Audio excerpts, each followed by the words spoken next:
Never go to the second location. Always trust your gut. Hello, my name is Chrissy Champagne. You are listening to Residue, a true crime podcast dedicated to keeping you paranoid. Residue is not just another true crime podcast, but a necessary tool for those who want to understand the dangers lurking in the real world. And as you guys might already know, we are now switching up the format for Residue. We're niching down.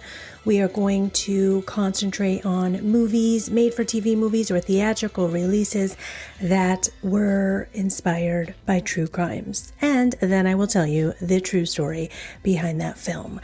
You know that Residue is created, hosted, written, researched, edited, and produced by me, Chrissy Champagne. I'm doing it all by myself here, guys, so thank you so much for joining me.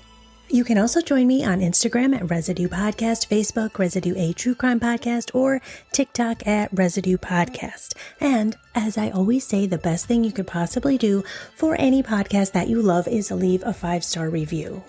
A 1, 2, 3, follow me on the line, follow me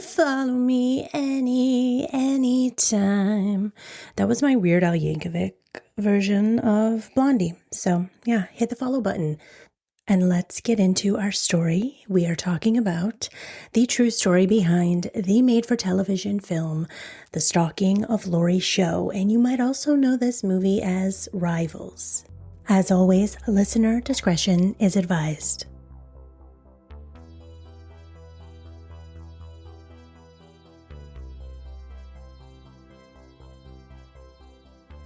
The made-for-television film The Stalking of Laurie Show, also known as Rivals outside of the U.S., was a made-for-television movie that aired in December of 2000.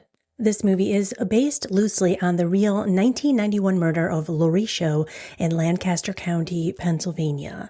Jennifer Finnegan plays the victim, Laurie Show, and Marnette Patterson plays Michelle Lisa Lambert. In the made-for-television film, Laurie Show is 16. She becomes involved unintentionally in the life of Lisa Michelle Lambert and her boyfriend, Lawrence Yunkin. Now, the harassment from Lisa Michelle and her friend Tabitha Buck increases. There's threats, stalking, verbal and physical abuse. And this movie dramatizes a friendship-turned-hostility storyline. This film was generally poorly received by critics, and criticisms include that it was overly sensational, violent, and distorted the truth of real events, which I don't know, because I read the book also, Overkill by Lynn Riddle. That would be my main source for today's episode, but I don't really see a lot of over-exaggerations in the movie compared to what really happened in real life.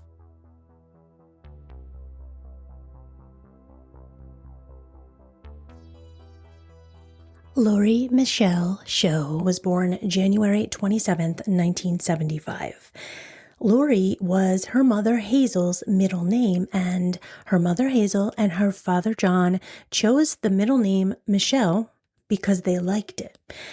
Hazel says that she spent most of her time with Laurie just thanking God that she got another day with her daughter, because when Laurie was born, the umbilical cord was wrapped around her neck 3 times and knotted twice. So during delivery, Hazel was given a spinal for pain, but she also had the flu, so she was throwing up. And when Laurie was finally delivered and finally safe, she was unable to hold her daughter on the first day of her life because she was so sick, and the doctors and the nurses, they didn't think it was safe. And this made Hazel feel depressed, sad, especially because the woman next to her in her room, she had what seemed to be the easiest delivery ever. The woman was in good spirits, everything was going great, and Hazel was always a little bit jealous of this woman's experience.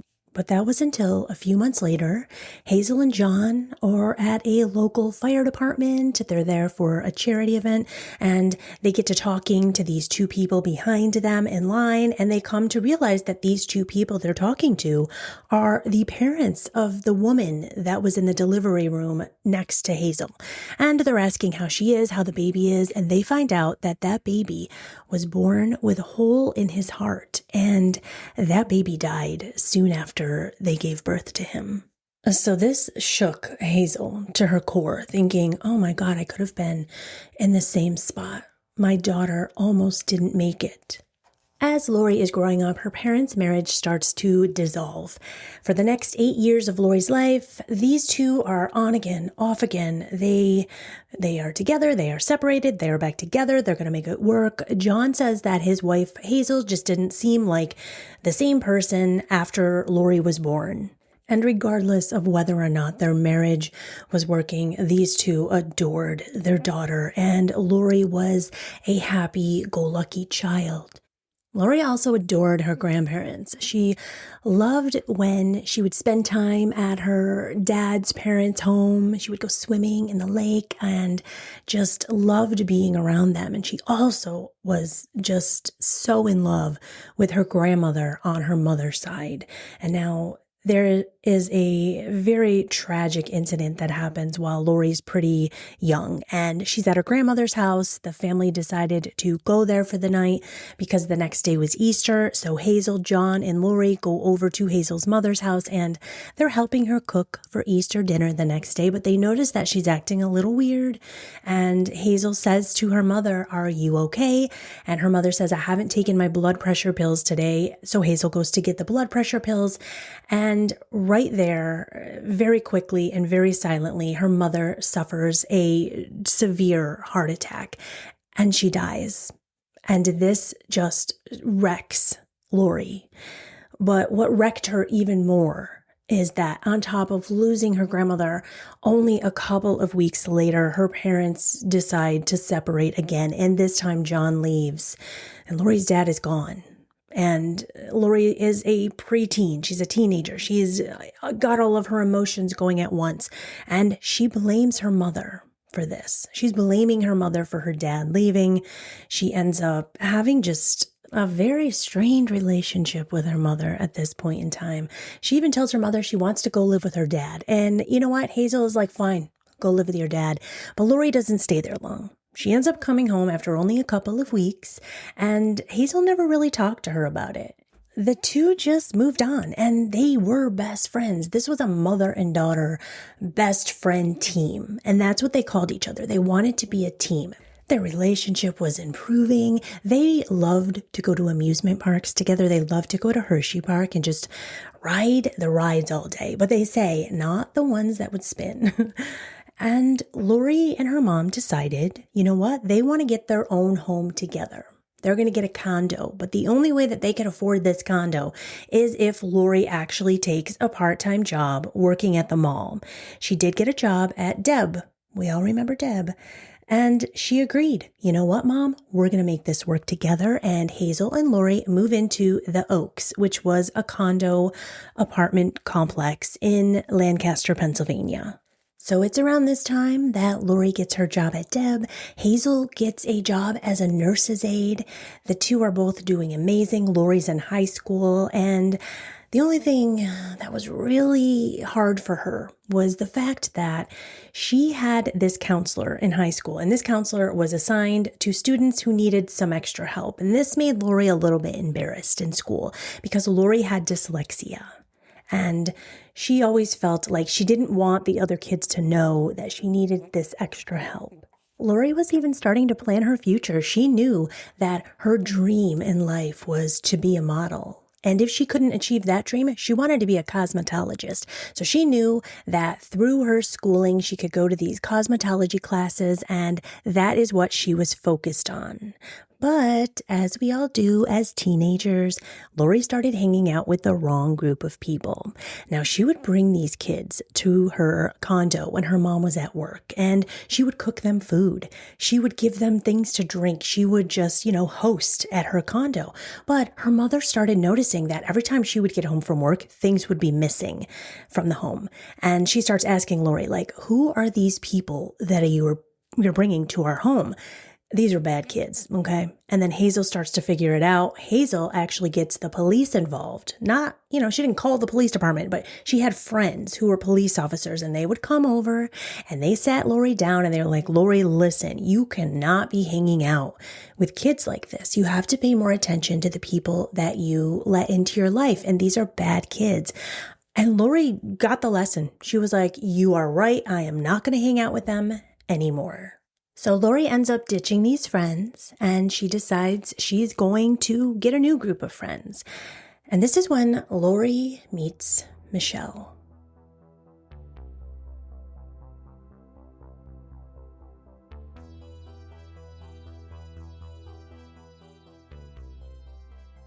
Laurie meets Lisa Michelle Lambert at a party. There were a bunch of girls at this party, and a lot of these girls thought that Laurie seemed snobby. But Laurie wasn't snobby. Laurie is confident, and these girls couldn't grasp that somebody could be so sure of themselves. I mean, it reminds me of Katie in Mean Girls and the way Regina George just couldn't grasp that someone could actually have confidence. So you agree, you think you're pretty.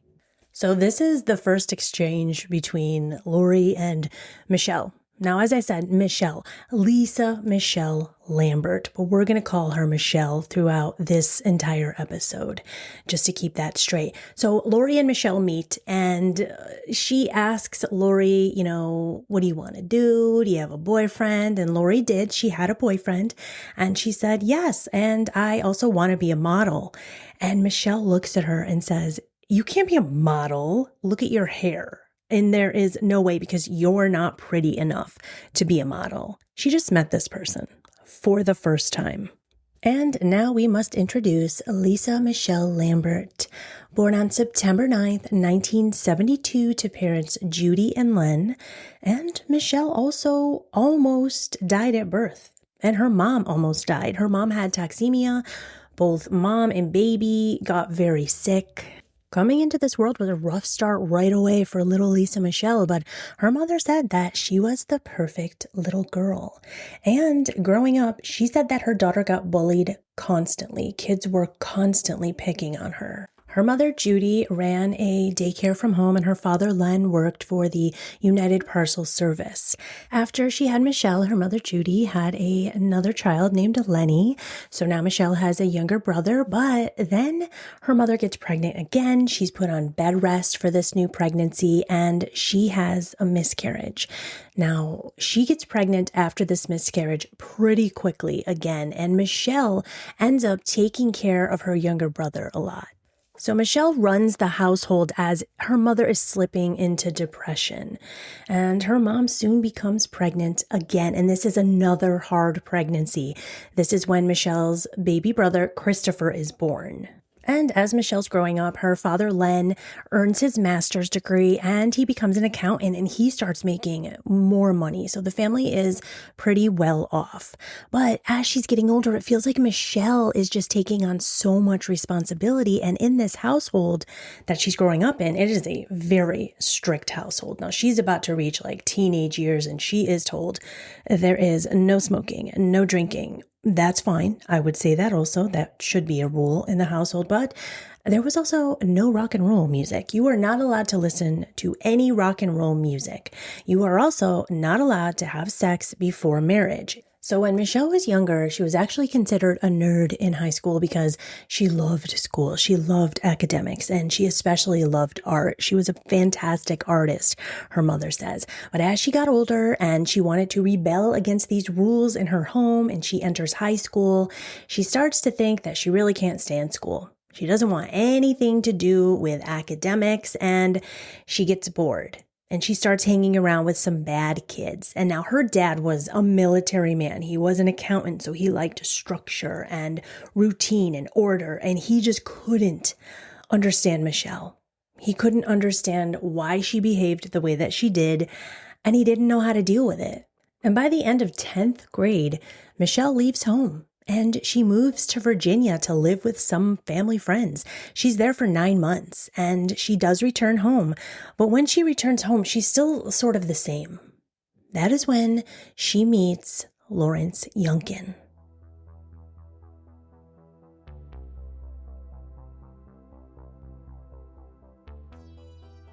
Michelle meets Lawrence at the public swimming pool. She's about 16 years old and he's the lifeguard. And you got to hear Lawrence's opening line to Michelle. So at this point in her life, she's going by Lisa because her name is Lisa Michelle. But he's like, "What's your name?" And she says, "Lisa." And he goes, "What's your middle name?" And she says, "Michelle." And he goes, "Okay, well, I don't like the name Lisa, so you'll go by Michelle from now on." Oh, fairy tale stuff, you know? Doesn't take long for Lawrence to control every aspect of Michelle. I mean, Michelle's actually a brunette with brown eyes, but Michelle has bleached blonde hair, fake blue-eyed contacts. She starts wearing skimpier clothes for him because he asked her to. She starts wearing more makeup because that's what he liked. And she even claims that Lawrence date raped her on one of their first few dates. And when she asked him why he would do that, he started beating her. But then he would cry and she would hold him and calm him down.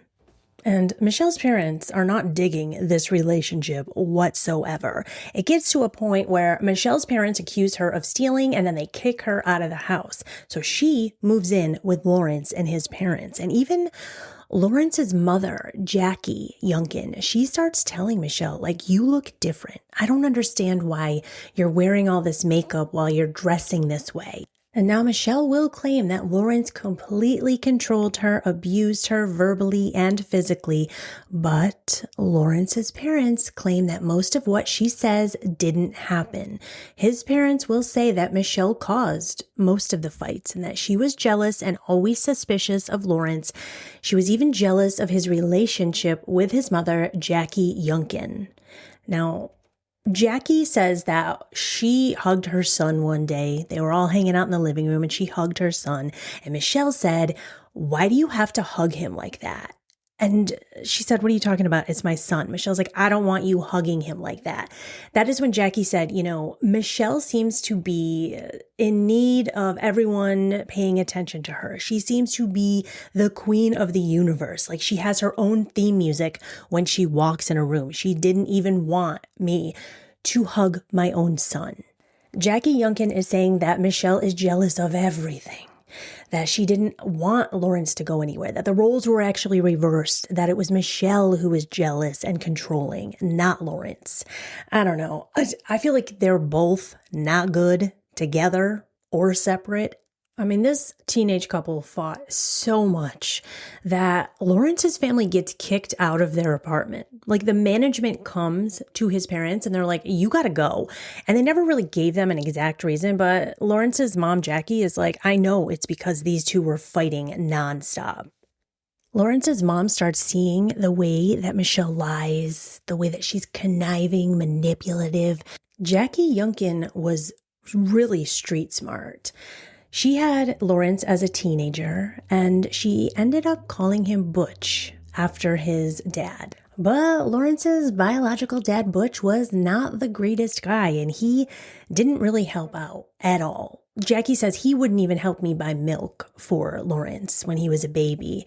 And she was like, "There's no way that I'm going to stay with a man who doesn't help take care of me and my child." So she left him. And as she started, getting a little older and she's a single mom, Jackie just loved to have a good time. She would often go out at night while Lawrence was still a baby and she would drink until she blacked out. But she meets a guy named Barry, and Barry actually ends up adopting Lawrence. But after getting kicked out of their apartment because of the fighting between Lawrence and Michelle, Jackie and Barry are just like, "You guys got to go. I don't care if you're teenagers, you want to act like you're big and tough. Get out of our house and go get your own apartment. And these two very young, toxic lovebirds get their own place. Okay, so even though these two have their own trailer or apartment, whatever it was that they were living in, they're a mess. They're not in love. They're typical teenagers. And, Michelle was 19. Lawrence was 20 at this time when they start hanging out with Laurie Show. Now, Laurie just thinks they are the coolest. Even though Michelle is, bitchy to her, she just thinks, wow. Everyone in town thought, wow, these two are so cool, so pretty together. I mean, they're both like bleached blonde, gorgeous duo. Laurie's only 16, so she thinks it's cool to be hanging out with the older crowd, I don't know why Michelle's hanging out with a 16-year-old. I mean, I can figure out why Lawrence is hanging out with a 16-year-old because it doesn't take long for Michelle and Lawrence to part ways. But just like Ross and Rachel, like, we're on a break. Laurie still ends up going on a date with Lawrence somehow. This part's pretty murky to me. I'm not quite sure how they go from just all hanging out to Laurie and Lawrence now going on a date together. But the Laurie and Lawrence thing is very short-lived. It's about 10 days. Laurie's like, yo, I don't want to talk to you anymore. And there's a reason. Because on one of their first dates, Lawrence date rapes Laurie in the back of his van. And Laurie ends up telling her mother. And her mother agree, you know what? We won't press charges. We're just going to end it. We're going to stop everything right here. You are not going to talk to that boy anymore. And Laurie thinks that it's going to end there. She's just going to move on with her life. She's going to get another new group of friends. It's going to be okay. So Lawrence and Laurie are hanging out one night. They're just talking about how she doesn't want to see him anymore. They're standing in her driveway and Hazel gets a phone call on her landline. It's 1991. It's Michelle. Michelle has the balls to call Laurie's mother and tell her, I'm pregnant with Lawrence's child and I don't want your fucking daughter looking at my boyfriend anymore. She is swearing. She is just throwing every obscenity at Hazel, who has nothing to do with this. And Hazel hangs up on her. Which, Michelle did not appreciate at all because she's Michelle. She's the queen. And Hazel hangs up the phone. She goes outside. She grabs her daughter away from Lawrence. She's like, leave my daughter alone. Do not come around her anymore. This is done. And we want nothing to do with you or your girlfriend anymore. We're calling it quits. And you know what? They think that's the end of it. They think that this is over and life does seem to go on for a little bit. But that is until 19-year-old Michelle Lambert decides to go fucking crazy and stalk the hell out of Laurie Show.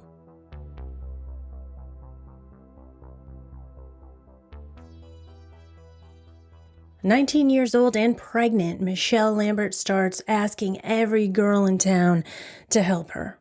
She's saying to people, I want to make Laurie Show pay. She's trying to create like this little posse or something of girls who are just going to harass Laurie for no reason. I mean, this girl's pregnant. I think she has other things to be worrying about right now, but nobody takes her seriously. Everyone's like, no, you're a joke. We're not going to help you harass some girl. And that is until she meets 17-year-old Tabitha Buck. So Tabitha Buck doesn't even know Laurie Show. She goes to the same school and she has seen her on the school bus, but she doesn't talk to her. She's not her friend. She doesn't know her. So a little background about Tabitha Buck. By the time she was 17, she lived in 18 houses in 5 states. She was born in Anchorage, Alaska on May 26th, 1974 to her mother, Joanne Buck, and her father, Alvin. And her father was a part-time preacher. He was also in the infantry in Vietnam. He had been wounded and he came home with severe PTSD. They moved to Lancaster, Pennsylvania when Tabitha was 14. Her parents are not together by the time she's a teenager, and her mother gets a new husband that Tabitha does not like at all. She says he was cold, he was like a robot, he always tried to buy her affection, and at that point the family's living in a pretty bad neighborhood, and Tabitha's attending one of the toughest junior highs in the city at age 14. She is begging her mother to let her live with her dad, but her mother wouldn't let her. So she ended up moving in with her brother for a little bit until he got a new wife. And then she did go back to living with her mom. She is now in Lancaster, Pennsylvania again in 1990 with her mother.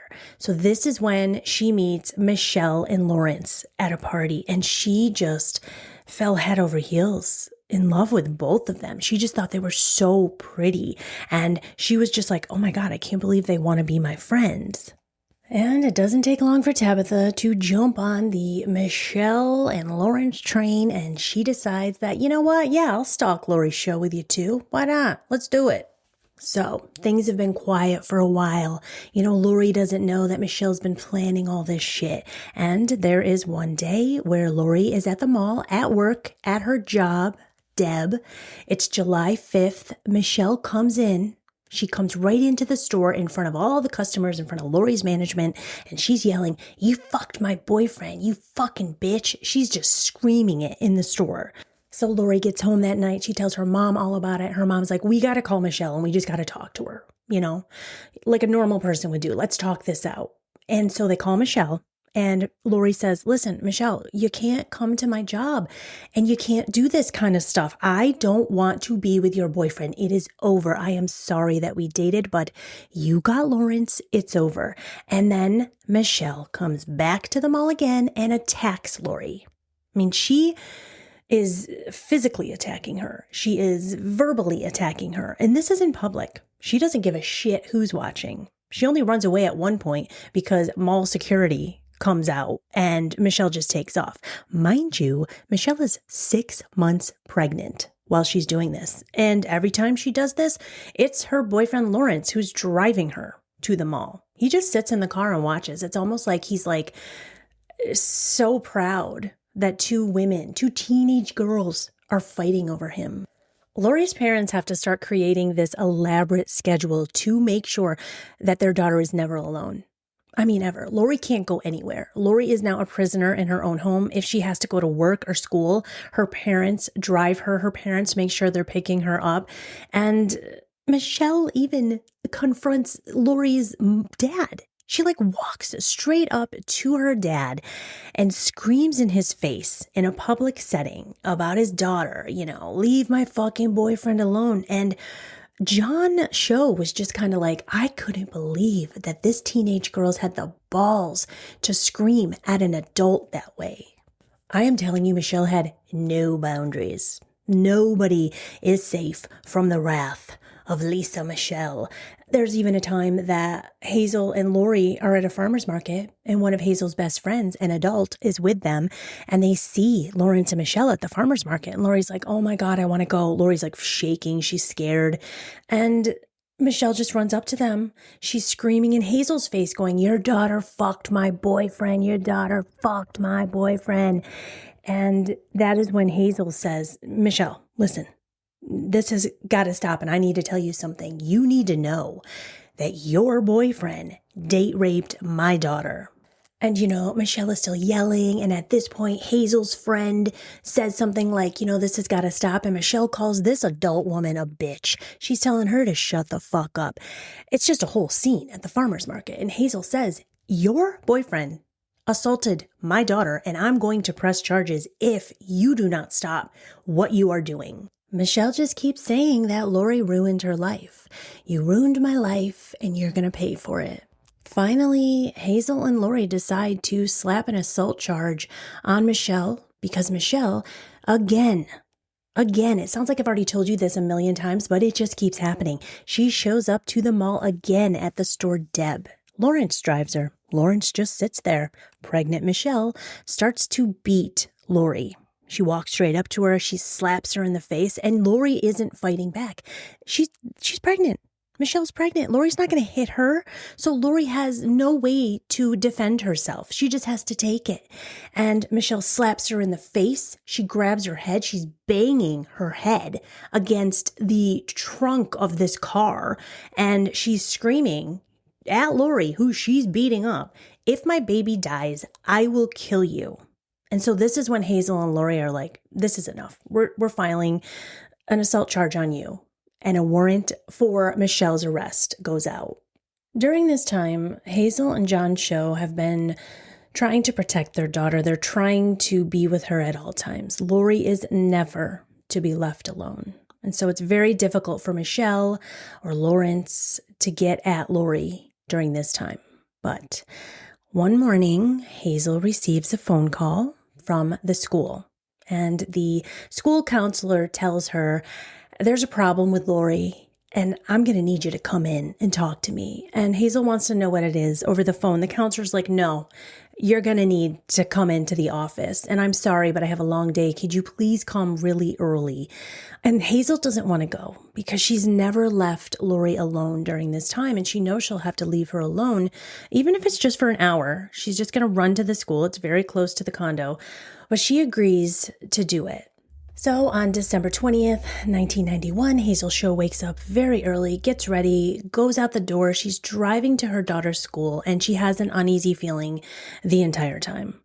She's not sure what she's nervous about. Is it leaving Laurie alone? Is it the fact that something's wrong with Laurie and the school counselor wants to talk to her? But anyway, she arrives at the junior high and nobody's there. And she's sitting there forever. She's like, how much longer do I wait? And then she just starts getting this sinking feeling and her stomach is turning and she's like, I gotta go. And she just jumps in her car and she is just rushing home as fast as she can.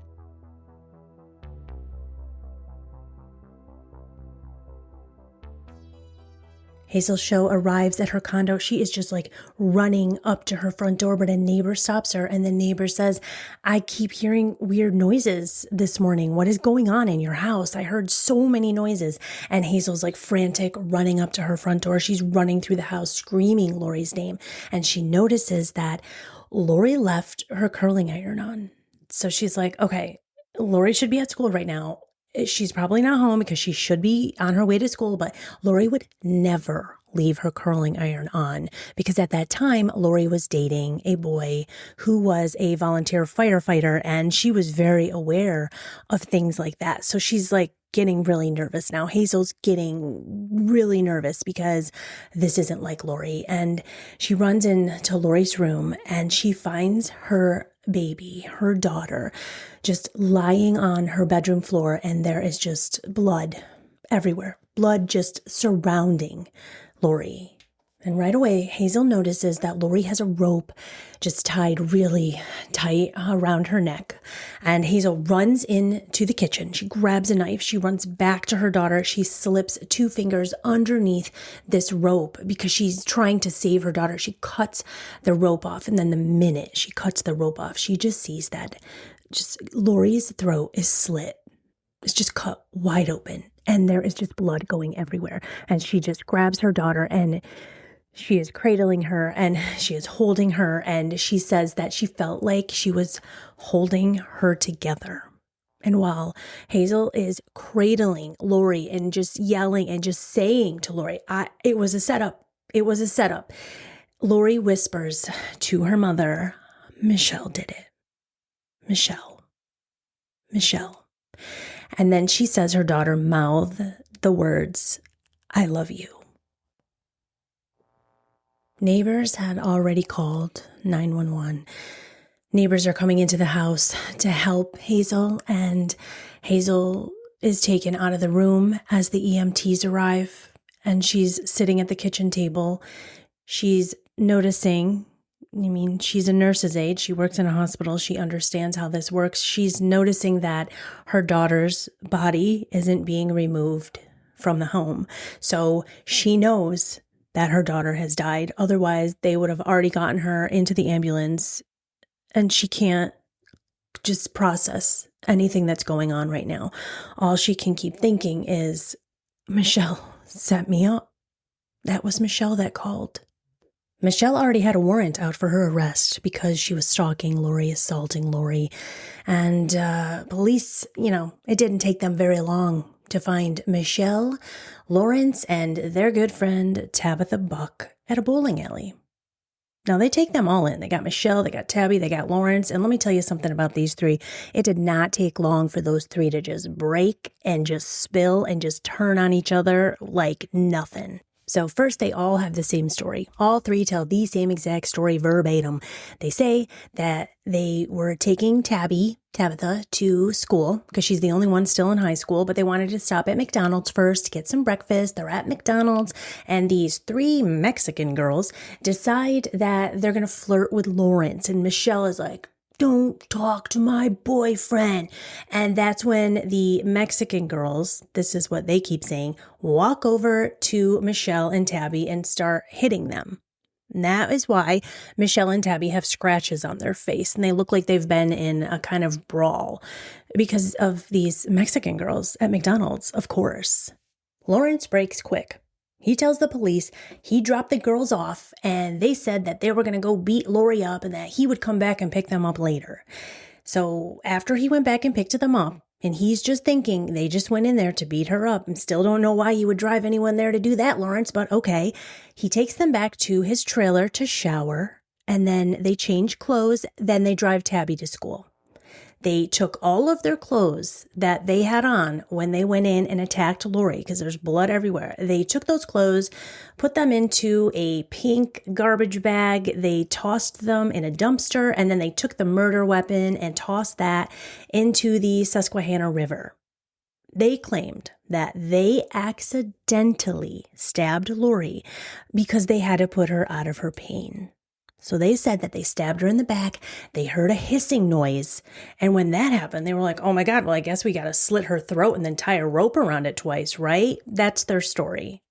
And let me remind you that Lawrence is still saying he didn't have any idea that they were going to go in there and do that. He was surprised when they got in the car. He thought they were just going to beat her up a little and cut her hair off, because they did. They cut Laurie's hair off. So it gets a little complicated. Here's where we're at.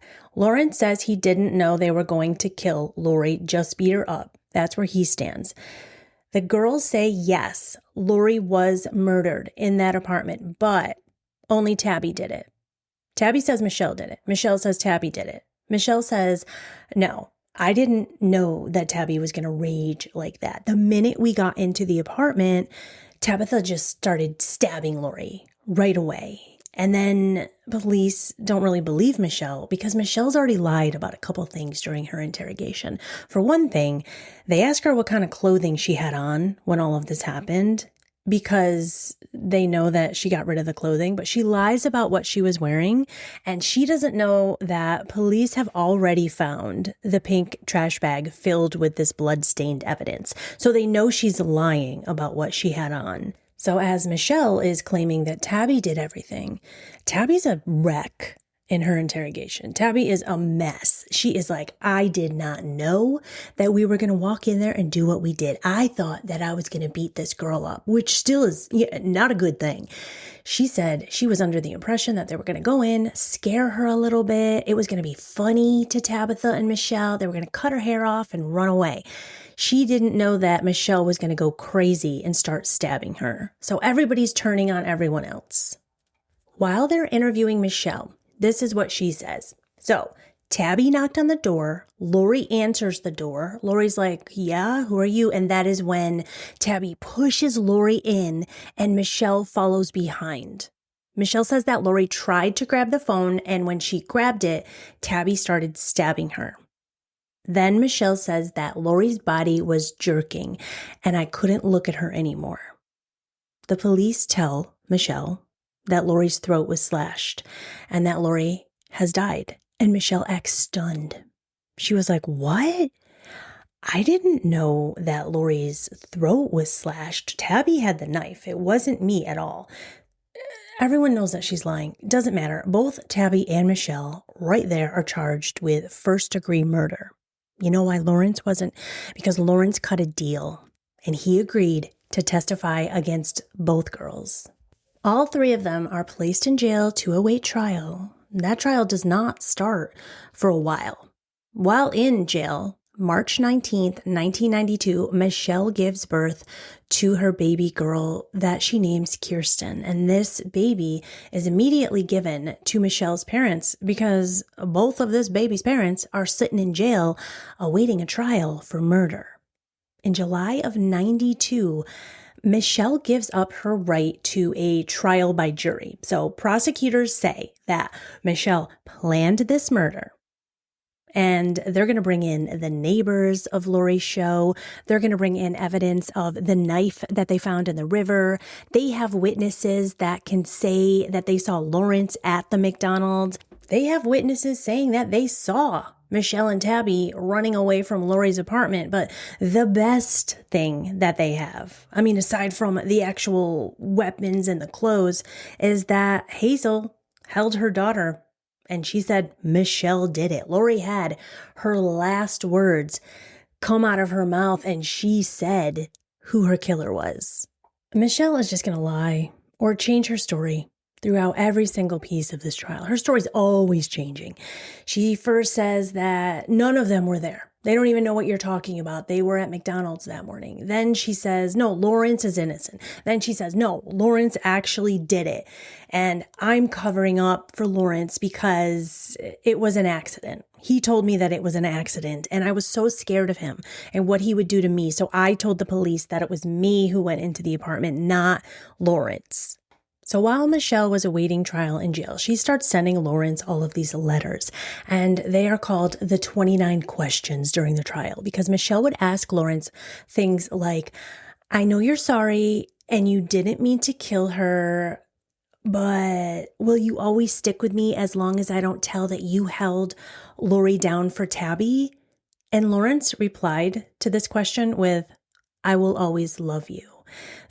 So it wasn't really a response, implicating him in the actual murder, but they brought this into evidence. And of course, Lawrence's defense team is claiming that his handwriting was forged, that he never actually wrote these letters back to Michelle.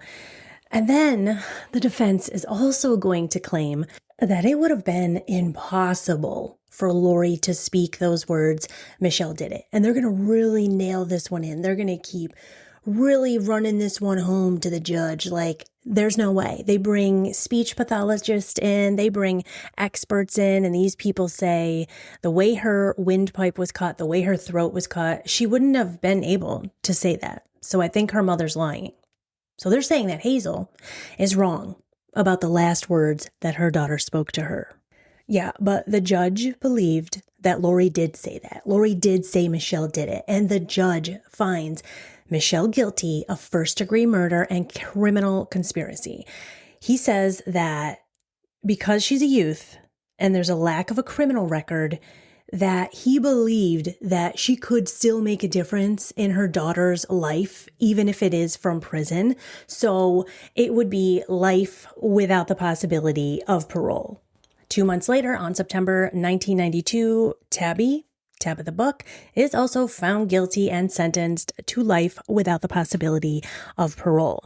Lawrence Yunkin pleads no contest to third-degree murder, and he was sentenced to 10 to 20 years in state prison. So this still isn't over, because Michelle Lambert, she's going to appeal over and over and over. I mean, this girl isn't going to stop. She appeals her case in 1996. So she writes this handwritten note to a judge in Philadelphia. She tells the judge that police and prosecutors framed her.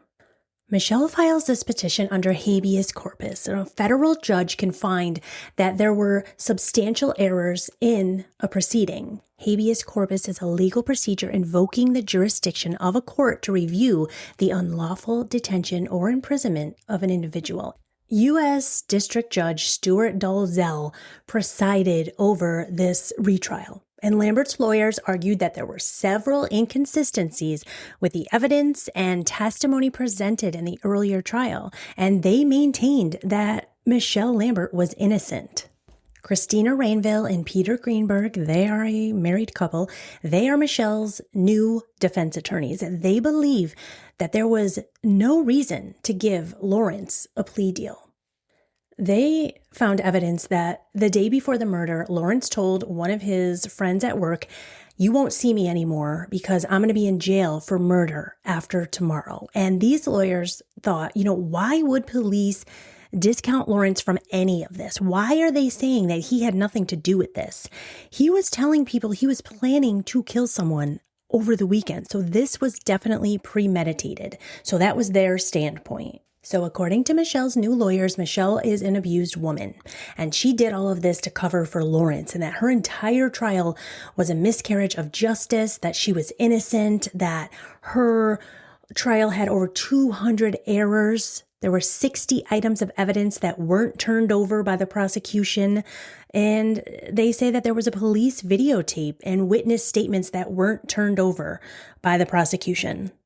Now, Michelle claimed that 3 police officers in Lancaster, Pennsylvania, raped her 6 months before the murder even happened. And that these prosecutors, the judge, they were all protecting the police officers that raped Michelle. And the way they were protecting them was by putting Michelle in prison and framing her for the murder of Laurie Show.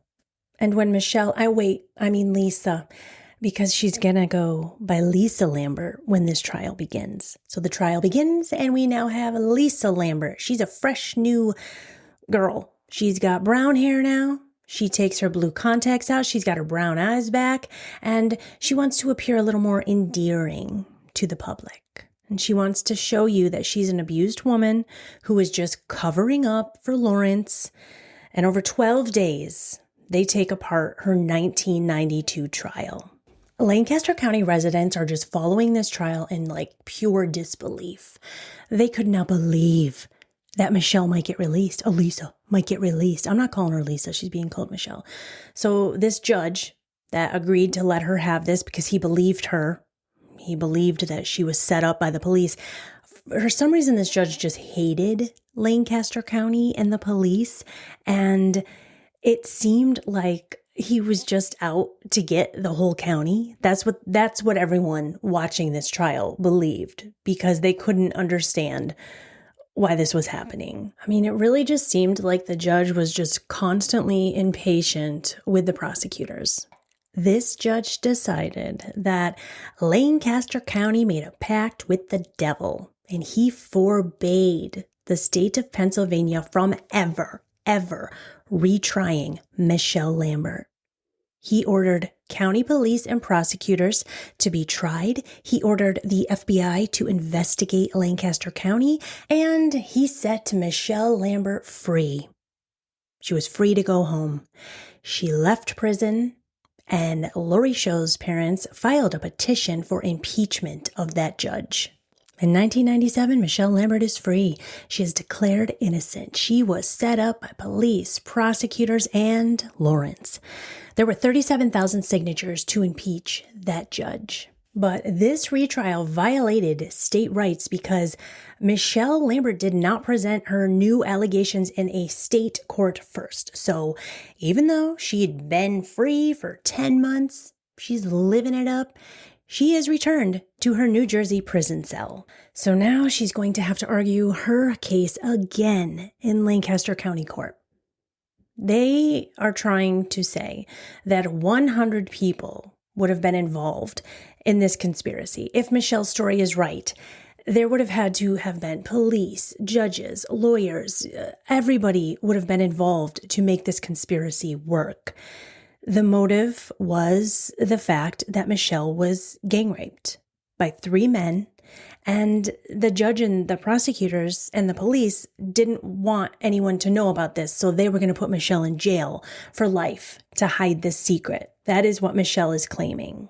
Since being in prison, Michelle had alleged rape on many occasions from police officers, family members, prison guards, men she knew, friends. And when the prosecutors added up all of these allegations, all of these rape allegations, they came up with 11 men that Michelle accused. So the 3 police officers that she claimed raped her on this specific day 6 months before the murder, one of those police officers was actually on his honeymoon in Hawaii. He wasn't in town at all. And they were able to show his marriage certificate, his receipts from the trip. So she couldn't prove it because one of the guys that she's alleging raped her 6 months before Laurie Show's murder wasn't even here in town. So during this retrial, August 1998, the judge once again declares that Michelle is a killer. He rejected all of her claims. The state court denies her petition for release. I mean, she was proven innocent in a federal court, but guilty in a state court.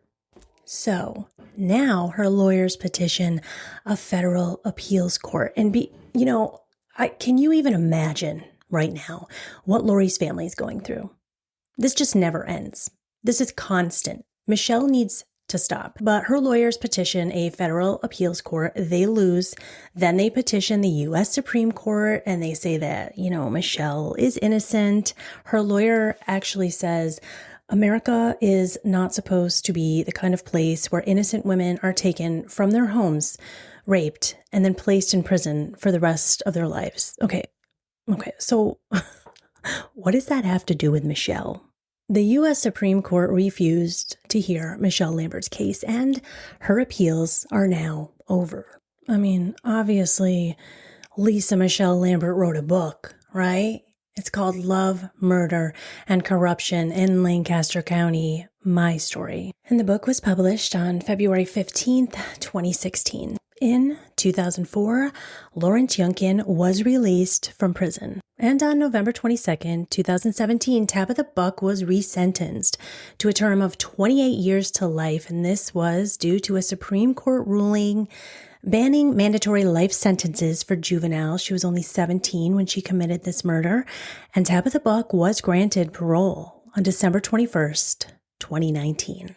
Hazel Show began campaigning for stronger anti-stalking laws in Pennsylvania. Hazel helped sign new laws into effect in June of 1993. Hazel Show's baby was born with the umbilical cord wrapped around her neck. She couldn't hold her baby Laurie on her first day of life. And then years later, her daughter is murdered. And Hazel walks into her room to find her with a rope around her neck. And her daughter takes her last breaths while her mother is holding her.